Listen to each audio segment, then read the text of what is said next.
창세기 40장. 이런 일들이 있은 지 얼마 뒤에 이집트 왕에게 술잔을 올리는 시종장과 빵을 구워 올리는 시종장이 그들의 상전인 이집트 왕에게 잘못을 저지른 일이 있었다. 바로가 그 두 시종장 곧 술잔을 올리는 시종장과 빵을 구워 올리는 시종장에게 노하여서 그들을 경호대장의 집안에 있는 감옥에 가두었는데 그곳은 요셉이 갇힌 감옥이었다. 경호대장이 요셉을 시켜서 그 시종장들의 시중을 들게 하였으므로 요셉이 그들을 받들었다. 그들이 갇힌 지 얼마 뒤에 감옥에 갇힌 두 사람 곧 이집트 왕에게 술잔을 올리는 시종장과 빵을 구워 올리는 시종장이 같은 날 밤에 꿈을 꾸었는데 꿈의 내용이 저마다 달랐다. 다음 날 아침에 요셉이 그들에게 갔는데 요셉은 그들에게 근심스런 빛이 있음을 보았다. 그래서 요셉은 자기 주인의 집에 자기와 함께 갇혀 있는 바로의 두 시종장에게 물었다. 오늘은 안색이 좋아 보이지 않습니다. 왜 그러십니까? 그들이 그에게 대답하였다. 우리가 꿈을 꾸었는데 해몽할 사람이 없어서 그러네. 요셉이 그들에게 말하였다. 해몽은 하나님이 하시는 것이 아닙니까? 나에게 말씀하여 보시기 바랍니다. 술잔을 올리는 시종장이 자기가 꾼 꿈 이야기를 요셉에게 하였다. 내가 꿈에 보니 나의 앞에 포도나무가 있고 그 나무에는 가지가 셋이 있는데 곧 꽃이 피고 포도송이가 익었네. 바로의 잔이 나의 손에 들려있기에 내가 포도를 따다가 바로의 잔에 그 즙을 짜서 그 잔을 바로의 손에 올렸지. 요셉이 그에게 말하였다. 해몽은 이러합니다. 가지 셋은 사흘을 말합니다. 앞으로 사흘이 되면 바로께서 시종장을 불러내서 직책을 되돌려 주실 것입니다. 시종장께서는 전날 술잔을 받들어 올린 것처럼 바로의 손에 술잔을 올리게 될 것입니다. 시종장께서 잘 되시는 날에 나를 기억하여 주시고 나를 따로 생각해 주시기 바랍니다. 그리고 바로에게 나의 사정을 말씀드려서 나도 이 감옥에서 풀려나게 해주시기 바랍니다. 나는 히브리 사람이 사는 땅에서 강제로 끌려온 사람입니다. 그리고 여기에서도 내가 이런 구덩이 감옥에 들어올 만한 일은 하지 않았습니다. 빵을 구워 올리는 시종장도 그 해몽을 듣고 보니 좋아서 요셉에게 말하였다. 나도 한 꿈을 꾸었는데 나는 빵이 담긴 바구니 3개를 머리에 이고 있었네. 제일 위에 있는 바구니에는 바로에게 드릴 온갖 구운 빵이 있었는데 새들이 내가 이고 있는 바구니 안에서 그것들을 먹었네. 요셉이 말하였다. 해몽은 이러합니다. 바구니 셋은 사흘을 말합니다. 앞으로 사흘이 되면 바로께서 시종장을 불러내서 목을 베고 나무에 매다 실 터인데 새들이 시종장의 주검을 쪼아 먹을 것입니다. 그러한 지 사흘째 되는 날, 그날은 바로의 생일인데 왕은 신하들을 다 불러 모으고 잔치를 베풀었다. 술잔을 올리는 시종장과 빵을 구워 올리는 시종장이 신하들이 모인 자리에 불려나갔다. 바로에게 술을 따라 올리는 시종장은 직책이 회복되어서 잔에 술을 따라서 바로의 손에 올리게 되고 빵을 구워 바치는 시종장은 매달려서 처형되니 요셉이 그들에게 해몽하여 준 대로 되었다. 그러나 술잔을 올리는 시종장은 요셉을 기억하지 못하였다. 그는 요셉을 잊고 있었다. 41장. 그로부터 만 2년이 지나서 바로가 꿈을 꾸었다. 그가 나일 강가에 서 있는데 잘생기고 살이 찐 암소 7마리가 강에서 올라와서 갈밭에서 풀을 뜯는다. 그 뒤를 이어서 흉측하고 야윈 다른 암소 7마리가 강에서 올라와서 먼저 올라온 소들과 함께 강가에 선다. 그 흉측하고 야윈 암소들이 잘생기고 살이 찐 암소들을 잡아먹는다. 바로는 잠에서 깨어났다. 그가 다시 잠들어서 또 꿈을 꾸었다. 이삭 7개가 보인다. 토실토실하고 잘 여문 이삭 7개가 나오는데 그것들은 모두 한 줄기에서 나와서 자란 것들이다. 그 뒤를 이어서 또 다른 이삭 7개가 피어나오는데 열풍이 불어서 야위고 마른 것들이다. 그 야윈 이삭이 토실토실하게 잘 여문 이삭 7개를 삼킨다. 바로가 깨어나 보니 꿈이다. 아침에 그는 마음이 뒤숭숭하여 사람을 보내어서 이집트의 마술사와 현인들을 모두 불러들이고 그가 꾼 꿈 이야기를 그들에게 하였다. 그러나 아무도 그에게 그 꿈을 해몽하여 주는 사람이 없었다. 그때에 술잔을 올리는 시종장이 바로에게 말하였다. 제가 꼭 했어야 할 일을 못한 것이 오늘에야 생각납니다. 임금님께서 종들에게 노하셔서 저와 빵을 구워 올리는 시종장을 경호대장 집 감옥에 가두신 일이 있습니다. 저희들이 같은 날 밤에 각각 꿈을 꾸었는데 두 꿈의 내용이 너무나 달랐습니다. 그때 그곳에 경호대장의 종인 히브리 소년이 저희와 함께 있었습니다. 저희가 꾼 꿈 이야기를 그에게 해주었더니 그가 그 꿈을 풀었습니다. 저희 두 사람에게 제각기 그 꿈을 해몽하여 주었던 것입니다. 그리고 그가 해몽한 대로 꼭 그대로 되어서 저는 복직되고 그 사람은 처형되었습니다. 이 말을 듣고서 바로가 사람을 보내어 요셉을 불러오게 하였고 사람들은 곧바로 그를 구덩이에서 끌어냈다. 요셉이 수염을 깎고 옷을 갈아입고 바로 앞으로 나아가니 바로가 요셉에게 말하였다. 내가 꿈을 하나 꾸었는데 그것을 해몽할 수 있는 사람이 없다. 나는 내가 꿈 이야기를 들으면 잘 푼다고 들었다. 그래서 너를 불렀다. 요셉이 바로에게 대답하였다. 저에게는 그런 능력이 없습니다. 임금님께서 기뻐하실 대답은 하나님이 해주실 것입니다. 바로가 요셉에게 말하였다. 꿈에 내가 나일 강가에 서 있는데 살이 찌고 잘생긴 암소 7마리가 강에서 올라와서 갈밭에서 풀을 뜯었다. 그것들의 뒤를 이어서 약하고 아주 흉측하고 야윈 다른 암소 7마리가 올라오는데 이집트 온 땅에서 내가 일찍이 본 일이 없는 흉측하기 짝이 없는 그런 암소들이었다. 그 야위고 흉측한 암소들은 먼저 올라온 기름진 암소 7마리를 잡아먹었다. 흉측한 암소들은 살이 찐 암소들을 잡아먹었는데도 여전히 굶은 암소처럼 흉측하였다. 그리고는 내가 깨어났다. 내가 또다시 꿈에 보니 한 줄기에서 자란 이삭 7개가 있는데 잘 여물고 실한 것들이었다. 그것들의 뒤를 이어서 다른 이삭 7개가 피어나오는데 열풍이 불어서 시들고 야위고 마른 것들이었다. 그 야윈 이삭이 잘 여문 7 이삭을 삼켜버렸다. 내가 이 꿈 이야기를 마술사와 현인들에게 들려주었지만 아무도 나에게 그 꿈을 해몽해 주지 못하였다. 요셉이 바로에게 말하였다. 임금님께서 2번 꾸신 꿈의 내용은 다 같은 것입니다. 임금님께서 장차 하셔야 할 일을 하나님이 보여주신 것입니다. 그 좋은 암소 7마리는 7회를 말하고 잘 여문 이삭 7개도 7회를 말하는 것입니다. 두 꿈이 다 같은 내용입니다. 뒤따라 나온 야위고 흉측한 암소 7마리나 열풍에 말라버린 쓸모없는 이삭 7개도 역시 7회를 말합니다. 이것들은 흉년 7회를 말하는 것입니다. 이제 제가 임금님께 말씀드린 바와 같이 임금님께서 앞으로 하셔야 할 일을 하나님이 보여주신 것입니다. 앞으로 올 7해 동안에는 온 이집트 땅에 큰 풍년이 들 것입니다. 그런데 곧 이어서 7해 동안 흉년이 들 것입니다.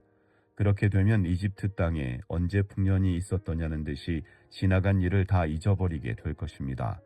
그리고 기근이 이 땅을 황폐하게 할 것입니다.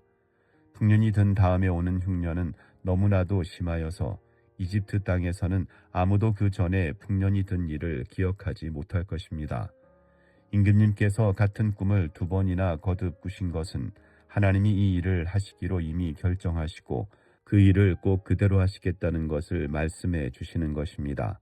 이제 임금님께서는 명철하고 슬기로운 사람을 책임자로 세우셔서 이집트 땅을 다스리게 하시는 것이 좋을 듯합니다. 임금님께서는 전국에 관리들을 임명하셔서 풍년이 계속되는 7해 동안에 이집트 땅에서 거둔 것의 5분의 1을 해마다 받아들이도록 하심이 좋을 듯합니다. 앞으로 올 풍년에 그 관리들은 온갖 먹거리를 거두어 드리고 임금님의 권한 아래 각 성읍의 곡식을 갈무리하도록 하십시오. 이 먹거리는 이집트 땅에서 7해 동안 이어갈 흉년에 대비해서 그때에 이 나라 사람들이 먹을 수 있도록 갈무리해 두셔야 합니다. 그렇게 하시면 기근이 이 나라를 망하게 하지 못할 것입니다. 바로와 모든 신하들은 이 제안을 좋게 여겼다. 바로가 신하들에게 말하였다. 하나님의 영이 함께하는 사람을 이 사람 말고 어디에서 또 찾을 수 있겠느냐? 바로가 요셉에게 말하였다. 하나님이 너에게 이 모든 것을 알리셨는데 너처럼 명철하고 슬기로운 사람이 어디에 또 있겠느냐? 내가 나의 집을 다스리는 책임자가 되어라. 나의 모든 백성은 너의 명령을 따를 것이다. 내가 너보다 높다는 것은 내가 이 자리에 앉아 있다는 것뿐이다. 바로가 또 요셉에게 말하였다. 내가 너를 온 이집트 땅의 총리로 세운다. 그렇게 말하면서 바로는 손가락에 끼고 있는 옥새 반지를 빼서 요셉의 손가락에 끼우고 고운 모시 옷을 입히고 금목걸이를 목에다 걸어 주었다. 그런 다음에 또 자기의 병거에 버금가는 병거에 요셉을 태우니 사람들이 물러나거라 하고 외쳤다. 이렇게 해서 바로는 요셉을 온 이집트 땅의 총리로 세웠다. 바로가 요셉에게 말하였다. 나는 바로다. 이집트 온 땅에서 총리의 허락이 없이는 어느 누구도 손 하나 발 하나도 움직이지 못한다. 바로는 요셉에게 사브낫 바네아라는 이름을 지어주고 온의 제사장 보디베라의 딸 아스낫과 결혼을 시켰다. 요셉이 이집트 땅을 순찰하러 나섰다. 요셉이 이집트 왕 바로를 섬기기 시작할 때에 그의 나이는 30살이었다. 요셉은 바로 앞에서 물러나와서 이집트 온 땅을 두루다니면서 살폈다. 풍년을 이룬 7해 동안에 땅에서 생산된 것은 대단히 많았다.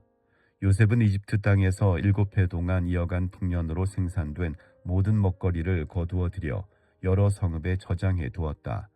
각 성읍 근처 밭에서 나는 곡식은 각각 그 성읍에 쌓아두었다. 요셉이 저장한 곡식의 양은 엄청나게 많아서 마치 바다의 모래와 같았다. 그 양이 셀 수 없을 만큼 많아져서 기록을 중단할 수밖에 없었다. 요셉과 온의 제사장 보디베라의 딸 아스낫 사이에서 두 아들이 태어난 것은 흉년이 들기 전이었다.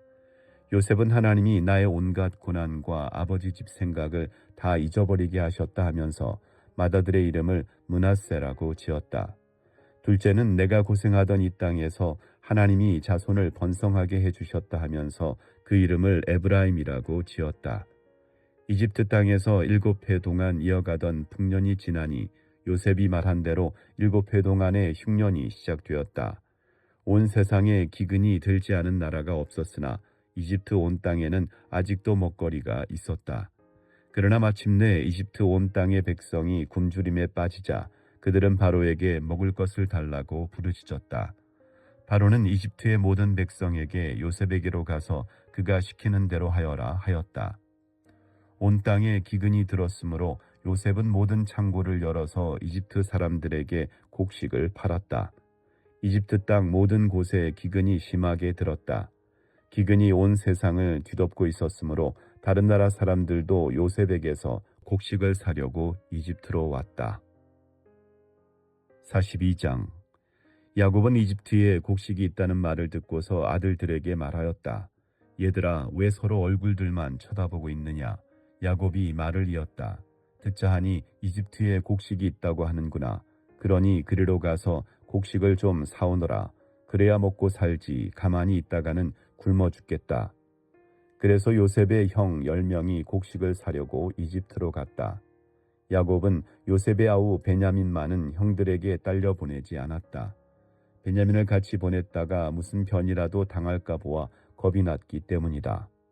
가나안 땅에도 기근이 들었으므로 이스라엘의 아들들도 곡식을 사러 가는 사람들 틈에 끼었다. 그때의 요셉은 나라의 총리가 되어서 세상의 모든 백성에게 곡식을 파는 책임을 맡고 있었다. 요셉의 형들은 거기에 이르러서 얼굴을 땅에 대고 엎드려 요셉에게 절을 하였다. 요셉은 그들을 보자마자 곧바로 그들이 형들임을 알았다. 그러나 짐짓 모르는 채 하고 그들에게 엄하게 물었다. 당신들은 어디에서 왔소? 그들이 대답하였다. 먹거리를 사려고 가나안 땅에서 왔습니다. 요셉은 형들을 알아보았으나 형들은 요셉을 알아보지 못하였다. 그때에 요셉은 형들을 두고 꾼 꿈을 기억하고 그들에게 말하였다. 당신들은 첩자들이요, 이 나라의 허술한 곳이 어디인지를 엿보러 온 것이 틀림없소. 그들이 대답하였다. 아닙니다, 총리 어른. 소인들은 그저 먹거리를 사러 왔을 뿐입니다. 우리는 한 아버지의 자식들입니다. 소인들은 순진한 백성이며 첩자가 아닙니다. 그가 말하였다. 아니요. 당신들은 이 나라의 허술한 곳이 어디인지를 엿보러 왔소. 그들이 대답하였다. 소인들은 형제들입니다. 모두 12입니다. 가나안 땅에 사는 한 아버지의 아들들입니다. 막내는 소인들의 아버지와 함께 있고 또 하나는 이렇습니다. 요셉이 그들에게 말하였다. 내 말이 틀림없소. 당신들은 첩자들이요. 그러나 당신들이 진실을 증명할 길은 있소. 바로께서 살아계심을 두고 맹세하오. 당신들이 막내 아우를 이리로 데려오지 않으면 당신들은 여기에서 한 발자국도 벗어나지 못하오. 당신들 가운데서 한 사람을 보내어 당신들 집에 남아있는 아우를 이리로 데려오게 하고 나머지는 감옥에 가두어 두겠소. 나는 이렇게 하여 당신들이 한 말이 사실인지를 시험해 보겠소. 바로께서 살아계심을 두고 맹세하오. 당신들이 그렇게 하지 못하면 당신들은 첩자라는 누명을 벗지 못할 것이요. 요셉은 그들을 감옥에 사흘 동안 가두어 두었다. 사흘 만에 요셉이 그들에게 말하였다. 나는 하나님을 두려워하오. 당신들은 이렇게 하시오. 그래야 살 수 있소. 당신들이 정직한 사람이면 당신들 형제 가운데서 한 사람만 여기에 갇혀 있고 나머지는 나가서 곡식을 가지고 돌아가서 집안 식구들이 허기를 면하도록 하시오. 그러나 당신들은 반드시 막내 아우를 나에게로 데리고 와야 하오. 그래야만 당신들의 말이 사실이라는 것을 증명할 수 있을 것이며 당신들이 죽음을 면할 것이요. 그들은 그렇게 하기로 하였다. 그들이 서로 말하였다. 그렇다. 아우의 일로 벌을 받는 것이 분명하다.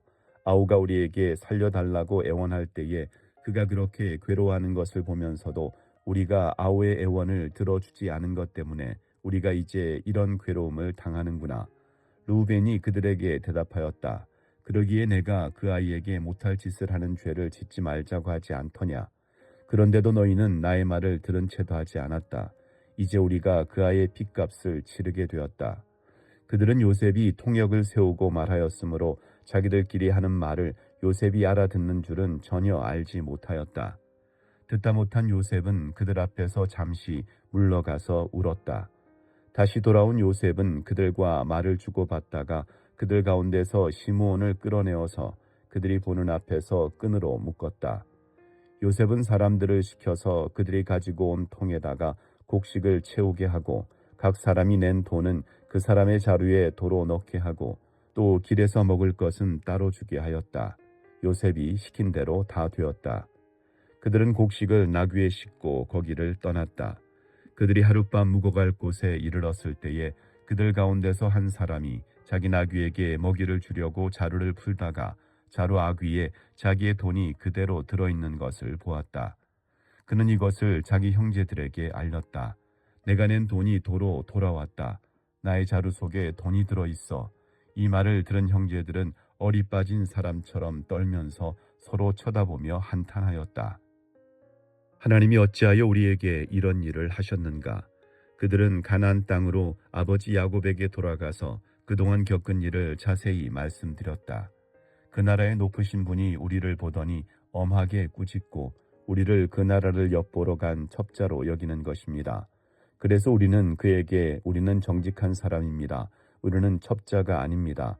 우리는 모두 한 아버지의 자식들로서 12형제입니다. 하나는 잃고 또 막내는 가나안 땅에 우리 아버지와 함께 있습니다 하고 말씀을 드렸습니다. 그랬더니 그 나라의 높으신 분이 우리에게 이르기를 어디 너희가 정말 정직한 사람들인지 내가 한번 알아보겠다. 너희 형제 가운데서 한 사람은 여기에 나와 함께 남아있고 나머지는 너희 집안 식구들이 굶지 않도록 곡식을 가지고 돌아가거라. 그리고 너희의 막내 아우를 나에게로 데리고 오너라. 그래야만 너희가 첩자가 아니고 정직한 사람이라는 것을 내가 알 수 있겠다. 그런 다음에야 내가 여기 잡아둔 너희 형제를 풀어주고 너희가 이 나라에 드나들면서 장사를 할 수 있게 하겠다 하였습니다. 그들은 자루를 비우다가 각 사람의 자루에 각자가 치른 그 돈꾸러미가 그대로 들어있는 것을 보았다. 그들과 그들의 아버지는 그 돈꾸러미를 보고서 모두들 겁이 났다. 아버지 야곱이 아들들에게 말하였다. 너희가 나의 아이들을 다 빼앗아 가는구나. 요셉을 잃었고 시므온도 잃었다. 그런데 이제 너희는 베냐민마저 빼앗아 가겠다는 거냐. 하나같이 다 나를 괴롭힐 뿐이로구나. 르우벤이 아버지에게 말하였다. 제가 베냐민을 다시 아버지께로 데리고 오지 못한다면 저의 두 아들을 죽이셔도 좋습니다. 막내를 저에게 맡겨주십시오. 제가 반드시 아버지께로 다시 오겠습니다. 야곱이 말하였다. 막내를 너희와 함께 그리로 보낼 수는 없다. 그 아이의 형은 죽고 그 아이만 홀로 남았는데 그 아이가 너희와 같이 갔다가 또 무슨 변을 당하기라도 하면 어찌하겠느냐. 너희는 백발이 성성한 이 늙은 아버지가 슬퍼하며 죽어서 수월로 내려가는 꼴을 보겠다는 거냐. 아멘.